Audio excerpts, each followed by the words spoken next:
Glória a Deus. Boa noite, Igreja Aba.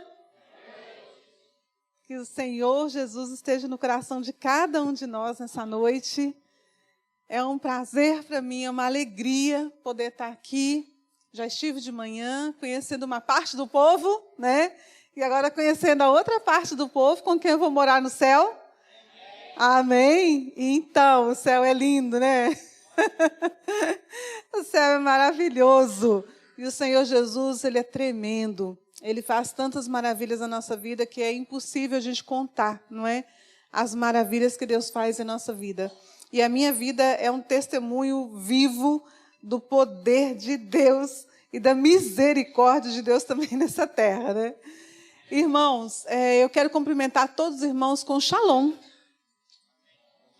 Shalom para vocês também. Shalom para vocês. Como o pastor disse, eu trabalho também, né? Claro, ensinando hebraico, ensinando a história de Israel, é a paixão da minha vida, né? A Jesus, minha família também, e obviamente a história de Israel sempre me encantou desde quando eu era muito nova, isso era no século passado, pode acreditar. Mas, enfim, eu me converti muito cedo, converti com 14 anos de idade. E numa época em que ser crente era quase que ser doente.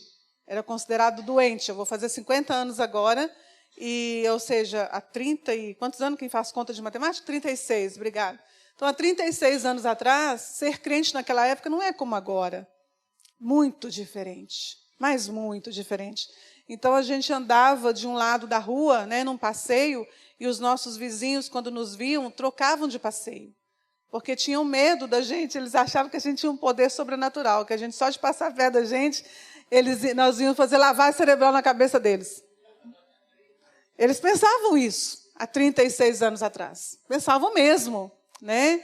Então, no interior de Minas, quando a pessoa ia... Eu sou de Belo Horizonte, que é a capital, mas meus parentes todos do interior.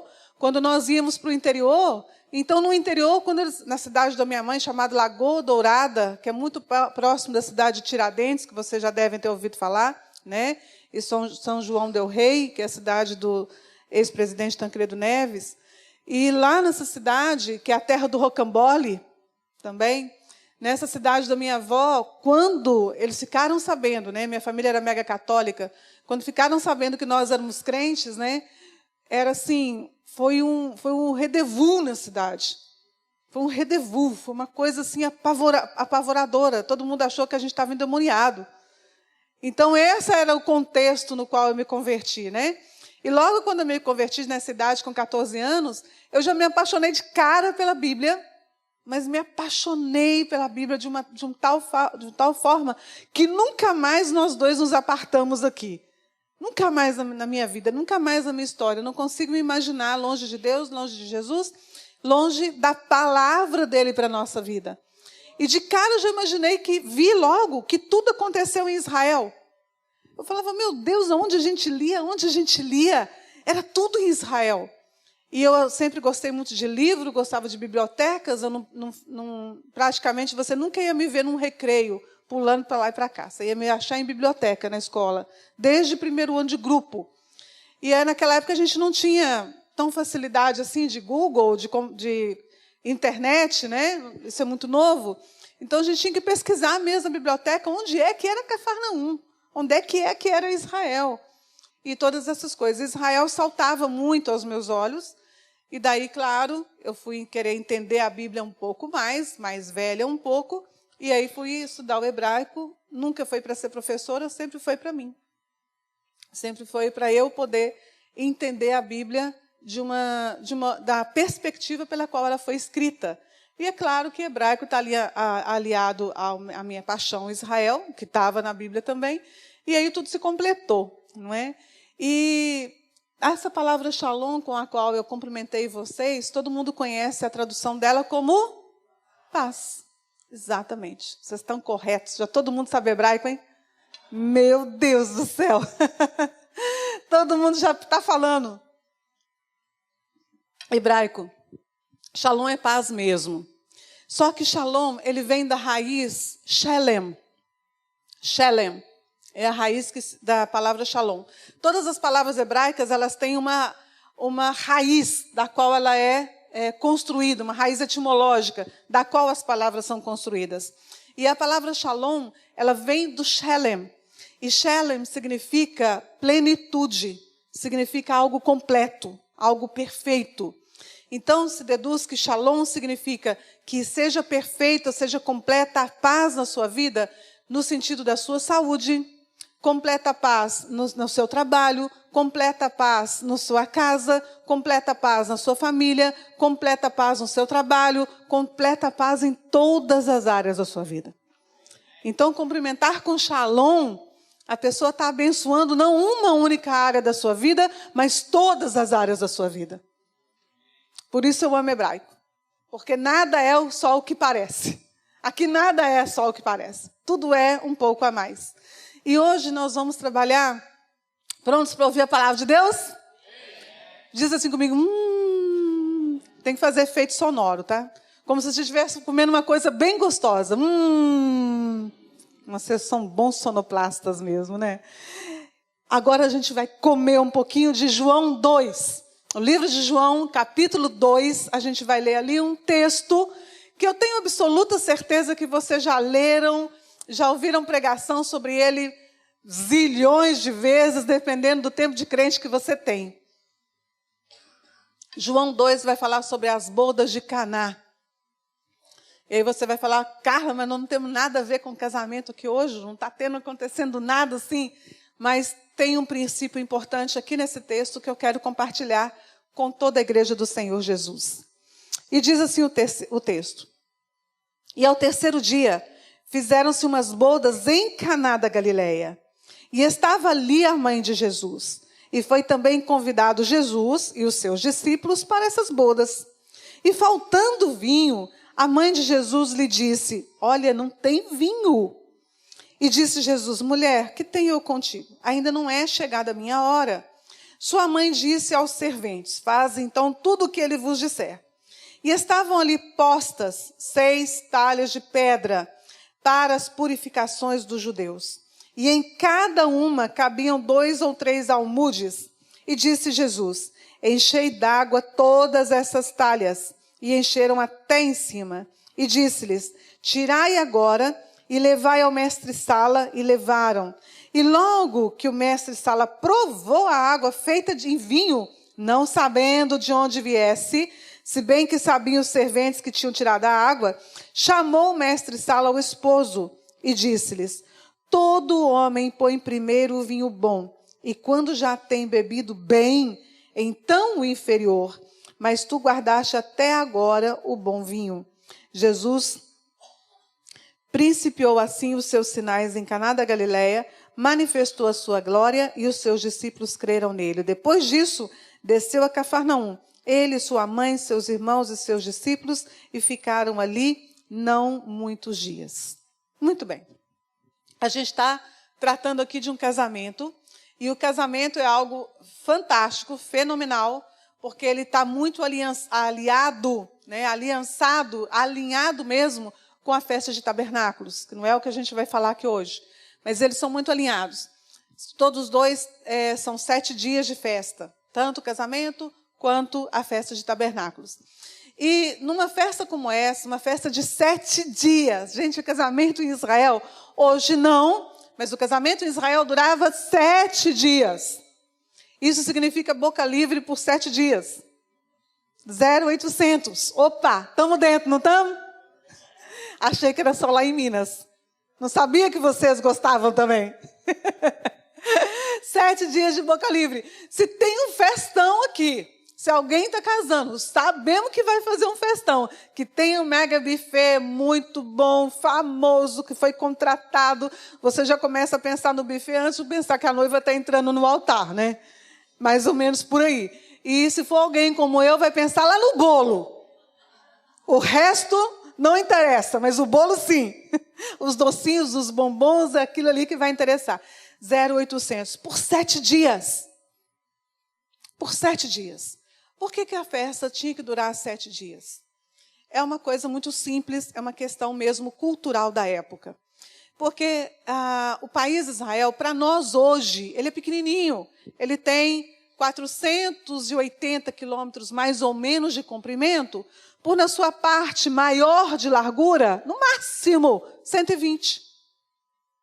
120 quilômetros, você vai daqui até onde? Hã? Exatamente. 480. 480. Daqui ali você atravessou de leste a oeste o país inteiro. Isso na parte maior. Tá? Agora, no comprimento, 480, quase 500. Não chega a 500. Tá? Você lá em Minas não chegou. De Minas até o Espírito Santo. Não deu. Israel cabe 32 vezes dentro do estado de Minas Gerais. 32 vezes. Então, pensar nessas distâncias hoje para nós, você fala, fazemos isso rapidinho, fazemos isso no estalar de dedos, né? Mas hoje a gente tem carro, hoje a gente tem avião, hoje a gente tem ônibus, né? Hoje a gente tem moto, tem bicicleta. Mas naquela época, era burro, jegue, jegue plus, jegue top e jegue 2.0. Para os ricos, porque os pobres eram SP2. E ainda por cima, a maioria das pessoas convidadas para esse casamento, elas viriam de longe, porque as famílias eram espalhadas dentro do país. Não era todo mundo da mesma família que morava na mesma cidade. Então, tinha pessoas da família que estavam lá em Jerusalém, mais ou menos 120 quilômetros de distância, entre 90 e 100 quilômetros de distância de Caná da Galileia. Tinha outras pessoas que iam estar em Jericó, 80 quilômetros de distância. Outras pessoas iam estar em Samaria, uns 50 quilômetros de distância. Aí você vai falar, mas 50 quilômetros, 80 quilômetros, 90 quilômetros. Mas faça isso a pé e com o dia que estiver mais tranquilo, 45 graus. Faça isso dessa forma. Você não consegue caminhar mais do que 4 quilômetros no dia. Porque eles estão caminhando em terras, na grande maioria da parte de Israel, é deserto. 70% de Israel é deserto. Israel praticamente não tem florestas, árvores que você possa entrar debaixo dela e você se beneficiar daquela sombra. E é interessante a sombra das árvores em Israel. Você pode estar em 45 graus. Quando você encontra uma árvore e vai para debaixo daquela sombra, o calor ali ele cai mais ou menos 5, 6 graus. Assim, de cara. Mas nessa caminhada não tem árvores para você descansar. E aí as famílias iam com o filho, com o primo, com o tio, com o sobrinho, com a sogra, com o sogro, com o cachorro, com o gato, com o papagaio. Ia todo mundo, é boca livre. Não esquece isso. Ia todo mundo. Você vê Jesus aqui com os discípulos dele também. Será que esses discípulos eram parentes da noiva?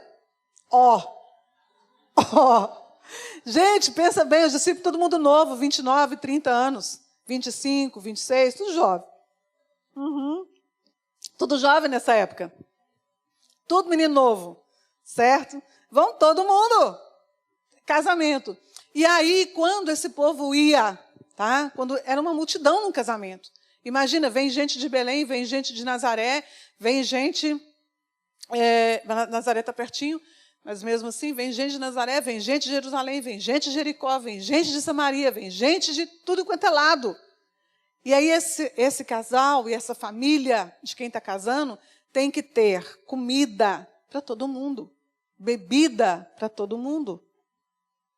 E você não pode despedir as pessoas, é cultural, por quê? As pessoas andaram talvez 15 dias para chegar nessa festa. E faz sentido chegar lá, dar uma comidinha, uma festinha de 4 horas, como é nossas festas aqui? Você vai lá, faz 4 horas de festa, não é? 5 horas de festa, despede todo mundo vai embora para casa. Como é que você faz isso com o pessoal que demorou 15 dias para chegar na sua casa? Então, a festa, 7 dias. 7 dias, para dar tempo do povo chegar, do povo sentar, da parentela se ver, de colocar as fofocas todas em dia, certo? De fazer os entrelaços de casamento entre os familiares, entre os amigos. Então, tem que ter esse tempo todo. Por isso, a festa dura 7 dias. E durante esse tempo, aconteceu um milagre fantástico. E todo milagre, ele é acompanhado por um sinal. Todo milagre, ele é acompanhado por um sinal. Nós temos um milagre fantástico que você está careca de saber. Espero que não. Espero que ninguém careca. Mas você está sabendo que o milagre aqui foi a transformação da água em vinho.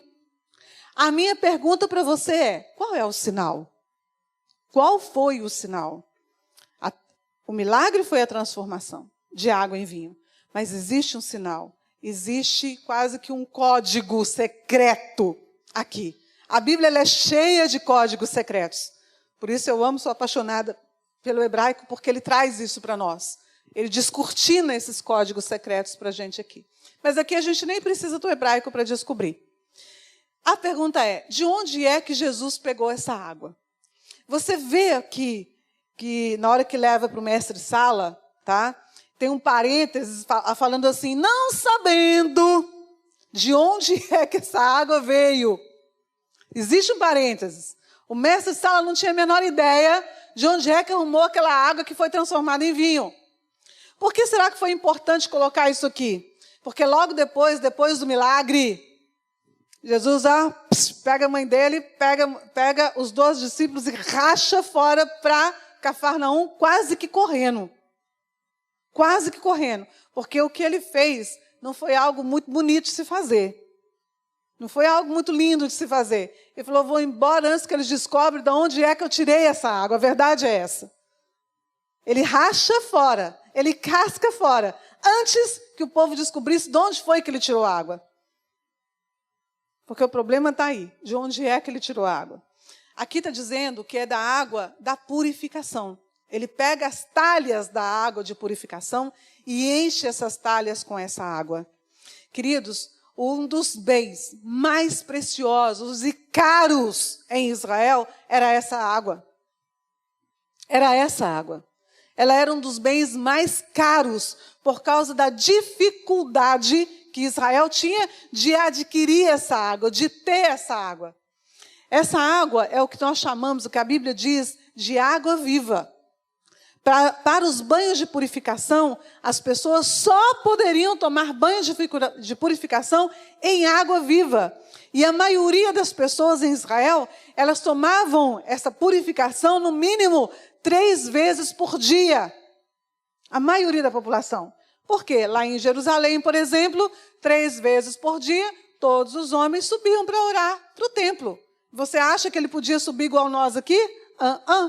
Tinha que passar pelos tanques de purificação.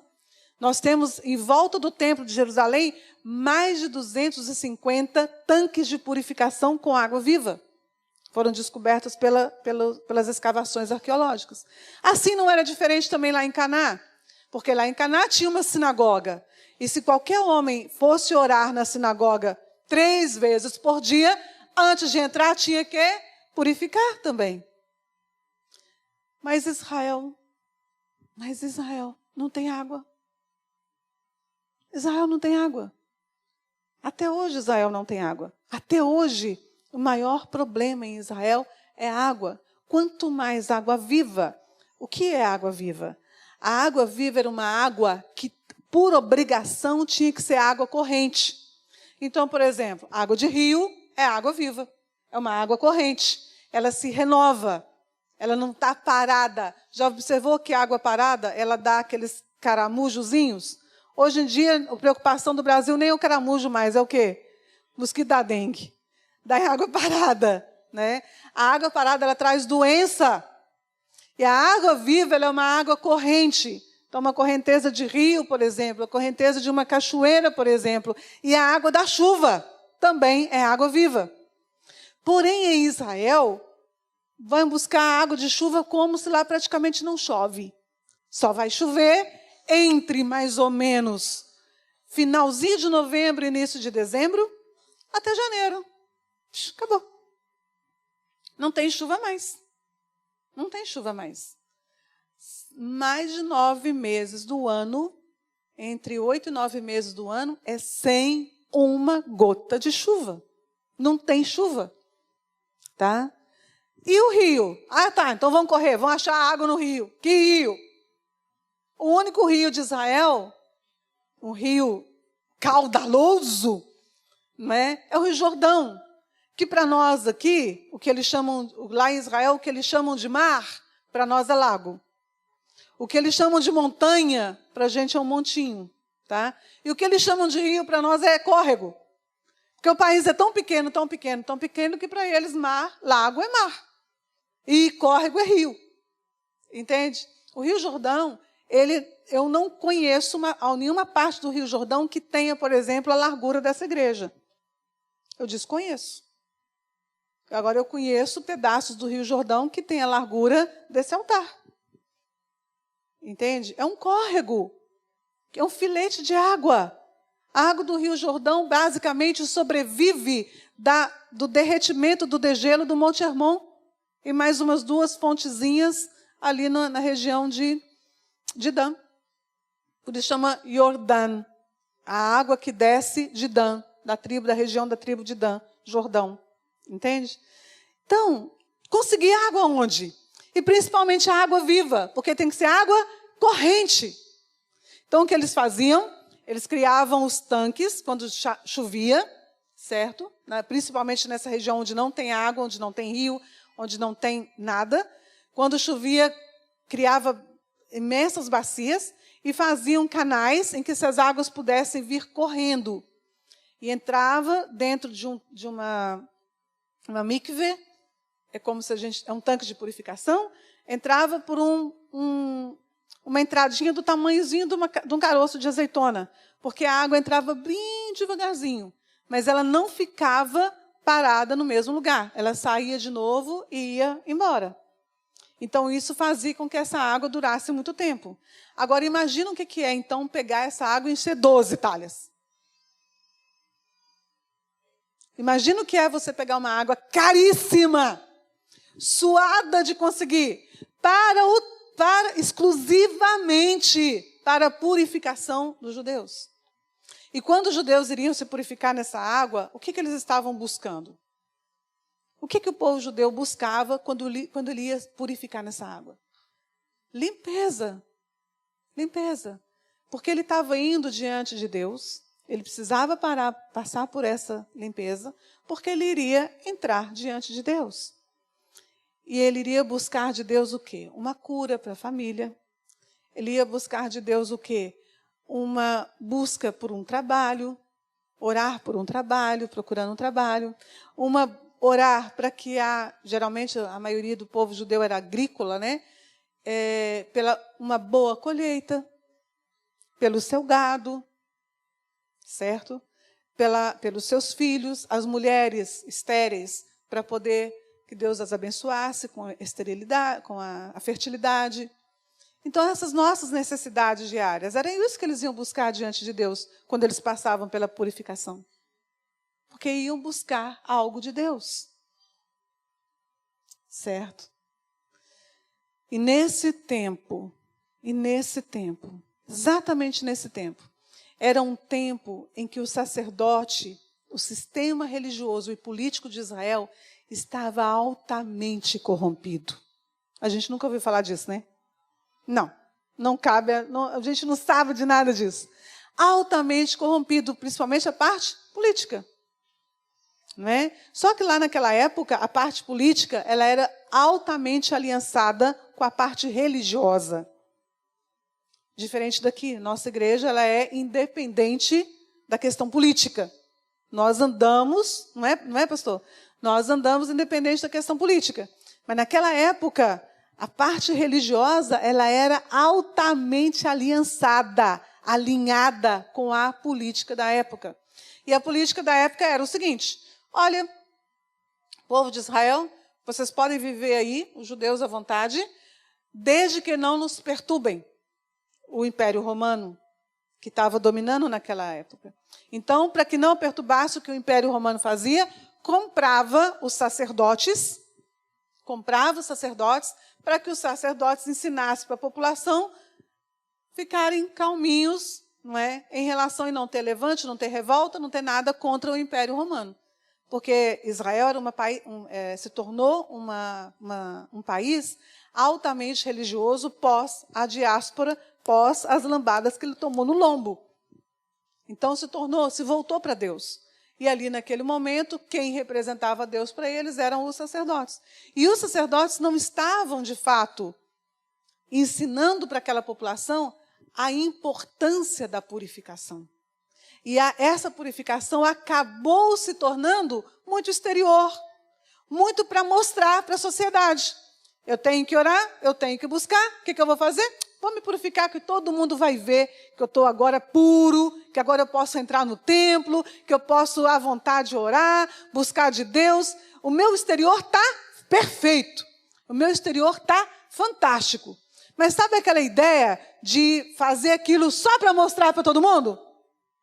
Alguém já viu gente assim? Não, vocês também não viram.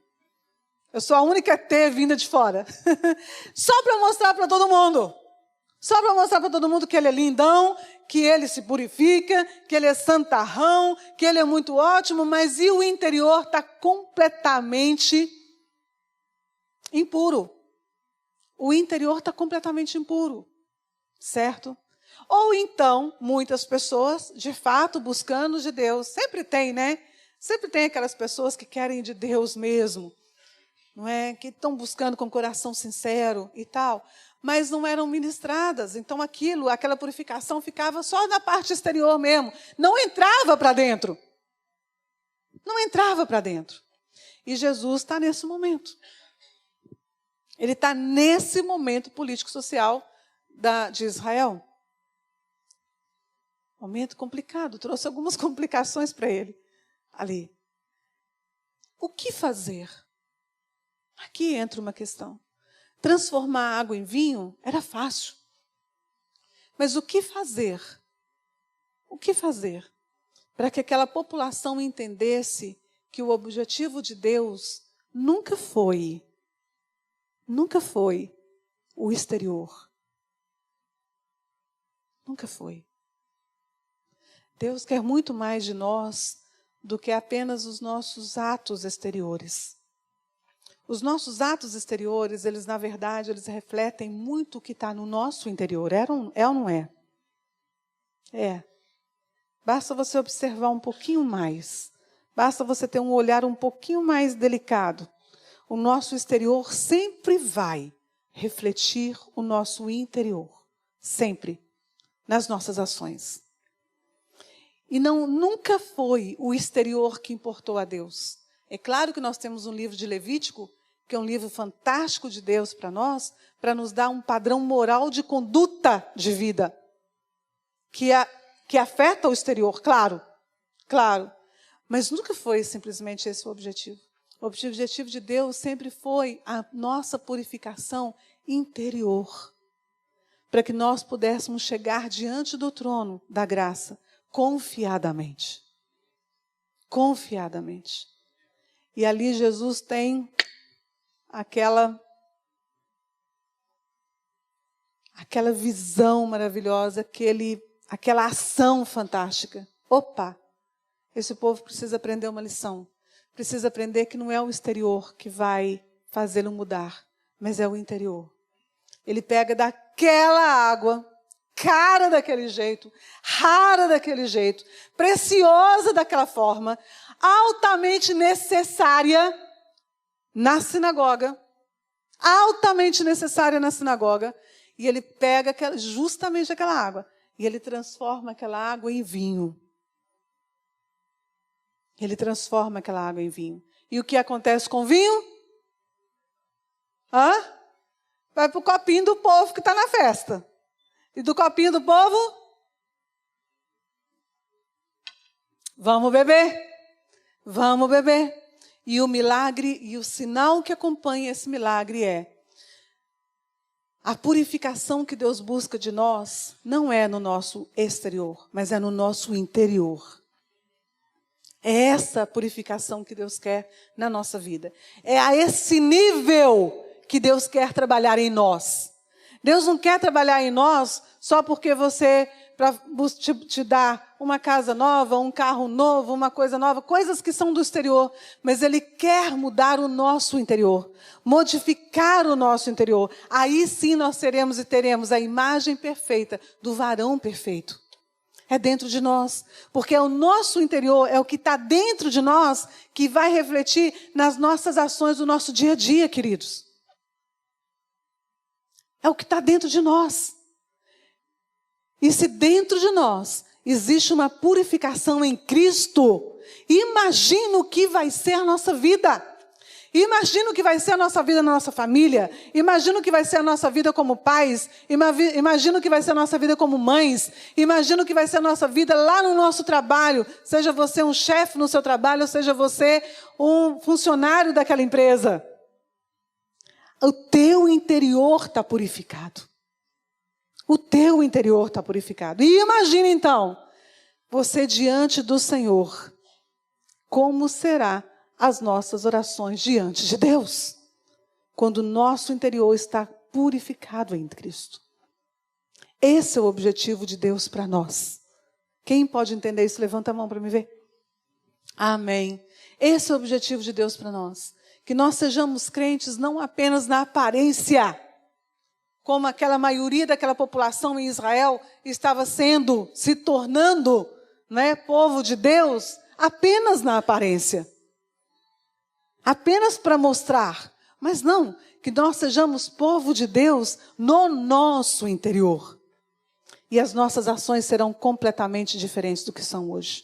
Pode ter certeza em mim, completamente diferentes. Transformar a água em vinho foi, vamos dizer, da parte do milagre, a parte mais fácil. Mas a parte do entendimento é saber qual era o sinal que acompanha esse milagre. A purificação interior.